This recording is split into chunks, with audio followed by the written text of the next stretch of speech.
Sumainyo ang Panginoon. At sumainyo rin. Ang mabuting balita ng Panginoon ayon kay San Lucas.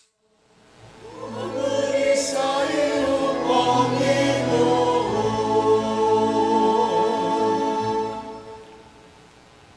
Noong panahong iyon, sinabi ni Jesus sa kanyang mga alagad, ganito ang nasusulat, kinakailangang magbata ng hirap at mamatay ang Mesiyas at muling mabuhay sa ikatlong araw.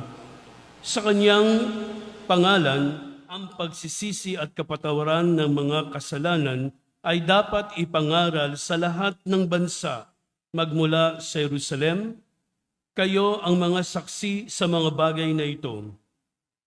Tandaan ninyo, susuguin ko sa inyo ang ipinangako ng aking Ama, kaya't huwag kayong aalis sa lungsod hanggang hindi kayo napagkakalooban ng kapangyarihan mula sa itaas.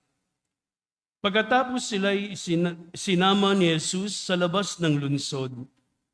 Pagdating sa Betanya, itinaas niya ang kanyang mga kamay at pinagpalas sila. Samantalang iginagawad niya ito, siya na may lumalayo paakyat sa langit. Siya'y sinamba nila. Pagkatapos sila'y nagbalik sa Jerusalem, taglay ang malaking kagalakan. Palagi sila sa templo at dooy nagpupuri sa Diyos. Ang mabuting balita ng Panginoon. Pinupuri ka namin, Panginoong Jesucristo. Magsiyo po ang lahat at makinig sa homilya. Magandang umaga po sa inyong lahat. So sa araw na ito, si Jesus ay umakyat sa langit. Isang pangyayari na mahalaga para sa ating lahat, tayong mga Kristiyano o Katoliko, ay naniniwala, kahit hindi natin nakita, ito ay pinahayag sa Biblia o sa Ebanghelyo ngayon, na si Jesus ay umaakyat sa langit habang sila ay pinapagpala o binabasbasan. Ito rin yung paglisan o pag-alis ni Jesus sa mga alagad niya. Ang paglisan ni Jesus ay isang mahalagang, sabi ko nga, pangyayari. Nilisan niya ang mga alagad dahil kailangan niyang umakyat sa langit, bumalik sa langit. Kasi galing siya sa langit, bumaba siya at ngayon naman bumabalik muli. Pero meron tayong hinihintay ng pagbabalik ni Jesus. No, ang sabi yan ay sa wakas ng panahon, babalik si Jesus dahil wawakasan na ang lahat. O ibig sabihin na ang mga bagay-bagay parang wala na siyang, walang problema, walang kalungkutan, kundi ang mamamayani o maghahari ay si Jesus. Amen? So dapat naniniwala tayo na ang Diyos ay makapangyarihan sa atin. Yung paglisan niya hindi dapat ikalungkot ng mga alagad, kahit na tayo, no, kung marinig natin na aalis ang sinuman, no? Sa tao, may umaalis, hindi na tayo binabalikan. No? Parang may mga hugot ang iba, di ba? Kasi nga, tao nakakalimot ang tao. Pero ang Diyos, umalis man siya, hindi siya nakalimot, pero meron siyang iniwan, yung banal na Espiritu, ang Espiritu Santo, na siyang gagabay sa atin. Mahalaga yon. Bakit? No? Kahit na wala si Jesus, andyan yung banal na Espiritu na gabay ng mga alagad. Ano ba yung binigay niyang misyon sa mga alagad na maaring mission din natin sa sarili nating mga buhay? Yung una, pangangaral. Ang pangangaral ay hindi lamang doon sa mga pastor o sa mga pari o sa sinumang nasa simbahan. Ang pangangaral pwede ding sa ating karaniwang tao, sa pamilya, pwede kayong mangaral ng salita ng Diyos.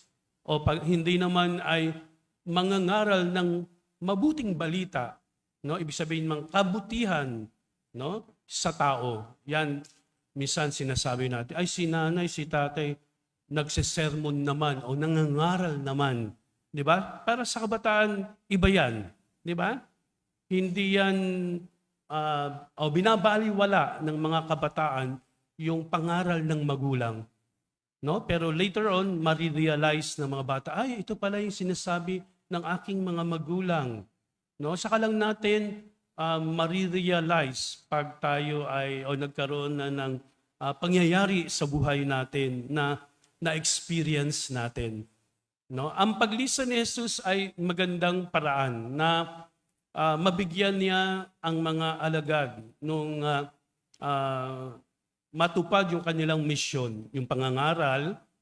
Pumunta sila doon sa mga gawa ng mga apostol. Doon natin narinig yung mga alagad ni Jesus na nangaral. Hindi lang nangaral, kundi nagpagaling ng mga may sakit sa ngalan ni Jesus. Kahit na yung mga alam nating mga faith healer or kung sino man, no? Ginagamit nila ang pangalan ng Panginoon. Hindi sila, no?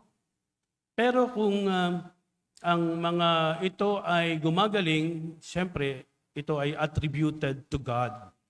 Pangalawa, yung pagsisisi na sila ay makasalanan, pero sinabi ni Jesus, magsisi kayo. Pero sa panahon natin, kahit na sabihin, magsisi kayo. Paulit-ulit na gumagawa ng kasalanan ang tao. Pero kung titingnan lang natin ang sakripisyo ni Jesus, dapat makonsensya tayo eh. Ang Diyos nagpakasakit, namatay sa krus, pero ako patuloy pa rin akong gumagawa ng kasalanan. At ang pangatlo ay ang kapatawaran. Maraming nagsisisi pero hindi makapagpatawad kasi mabigat daw sa loob ang magpatawad o kailangan ng panahon. There is a process in forgiveness. Pero sabi nga, nauna yung pagsisisi. Pagsisisi sa ating mga kasalanan, yung sariling pagsisisi, bago ka magbigay ng kapatawaran. Kasi kung di ka nagsisi, hindi ka makakapagpatawad. Kaya mauuna yung pagsisisi sa kapatawaran. So tatlo yun, pangangaral. Pangangaral, sabihin ng iba, madali mangaral, pero hindi. Mabuti kung ikaw ay pakikinggan ng mga taong kaharap mo. No? Instead na pakinggan ka, titingnan muna, ay sino ba itong nagsasalita sa harap ko? Pari ba yan? O pastor ba yan? O meron ba yung karapatan na mangaral? Sabi nga, basta salita ng Diyos, no? Makikinig ang mga tao. Pero hindi. No? Depende ito sa taong nakikinig. Kasi baka ang taong nakikinig, no, ay sarado ang isip, bukas ang tenga. Lahat naman tayo bukas ang ating tenga, maliban na kung ikaw ay bingi. Pero kung bukas ang tenga mo, pero sarado ang isip, baliwala ang iyong salita. Bukas ang iyong tenga, bukas din ang iyong isip, pero ang iyong puso ay sarado. So kailangan yung tatlong yun, they are connected. Ibig sabihin, kailangan na bukas ang tenga, bukas ang isip, bukas ang puso. Yung pagsisisi, sabi nga, natatagalan ang ibang tao. Kasi sabi ko nga, proseso din ang pagsisisi. Hindi agad na magsisisi ka, dapat yung pagsisisi mo nakikita daw sa mata. Kung mata mo parang matalim, ay hindi yan ang nagsisisi. Di ba? Nakikita nyo ba yung nagsisisi sa mata niya? Yes, makikita mo. Kung ang mata niya ay lumuluha, no, nagmamakaawa, alam mo nagsisisi kahit hindi mo maramdaman, no, yung kanyang puso na nagsisisi. Pero mararamdaman mo, sinasabi ng iyong puso, itong taong kaharap ko ay nagsisisi ng lubos. Amen? Madali yung nating masense, ibig sabihin, maramdaman kung tayo may pakiramdam. Minsan dahil nga sa galit, inis, wala na tayo minsang pakiramdam. Aminin natin to kasi nga nababalutan tayo ng mga negatibong damdamin kasi nga dahil sa pangyayari, nasaktan tayo. Diba? Pag nasaktan ka, anong gagawin mo? Iiyak ka, magtatago ka, tatakbo ka. Kasi hindi mo alam ang gagawin mo kasi ikaw ay nasaktan. Minsan gusto nating gumanti. Pero ang pagsisisi, no, hindi natatapos sa pagkatapos yung marahil o hindi nag-uudyok ng paghihiganti. Nagsisi ka, no, huwag ka nang maghiganti. So dapat ilayo mo ito sa isip mo na ang paghihiganti ay hindi sagot, no? Para maibsan yung damdamin mo, yung galit mo ay mawala, no? Kung yung mga nakapaghiganti, andun pa rin yung poot. Marahil namatay na yung pinaghigantihan mo. Nasaktan na, nalubog na, o nailibig na. Pero ang sakit, andun pa rin. Kasi may ginawa kang hindi maganda, kapalit ng ginawa sa'yo. Gantihan ba ang sinabi ni Jesus? Hindi. Di ba? Sabi, mahalin mo ang iyong kaaway. At ang kapatawaran, sabi nga, ay mahirap din, napakahirap. No? Magpatawad ka sa taong nakasakit sa iyo ay hindi madali. Father, kailangan ko po ng panahon para maghilom yung sugat, no, na naibigay sa akin ng taong ito. Sabi nga, mas maganda pa nga yung nasugatan ka sa katawan. No? Magiging peklat siya o sa haba ng panahon ay mawawala. Pero ang sugat sa puso, mahabang panahon. No? Kahit na sabi natin, nagsorry na yung taong nakasakit sa'yo, no? Matagal pa rin maghilom. Pero ang Diyos, tinuruan tayo. No? Kaya nga umakyat si Jesus sa langit dahil ibinigay niya sa atin ang banal na Espiritu para gumabay sa atin. May gabay tayo. Ang problema lang, hindi tayo tumatawag sa banal na Espiritu. Kaya para tayo tumatag, para tayo bumuti. Ang banal na Espiritu ang guide natin, consoler, advocate. Ang daming tawag sa banal na Espiritu. Pero ni minsan hindi natin tinawag o nakalimutan nating tawagin, nakalimutan nating parangalan. Yan ay ang ikatlong persona ng Diyos. Nariyan yan nung mula pa nung hindi pa nilikha ang mundo. Andyan na ang banal na Espiritu.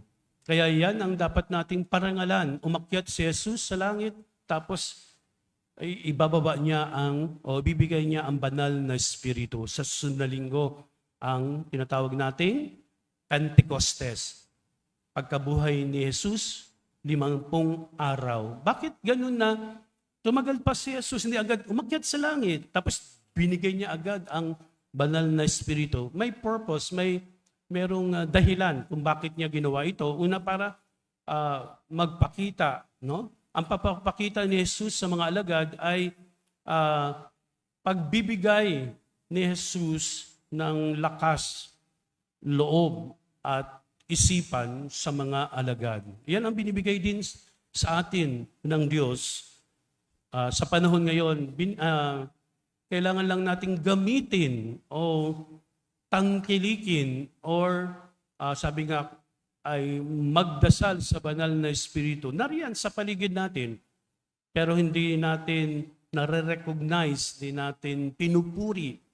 No? Kaya siguro maraming tayong naramdaman na mga paghihirap o problema, pero ang problema, sandali lang yan. Amen?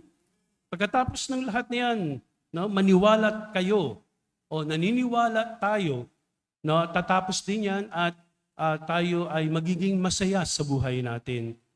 We have to recognize the blessings of God.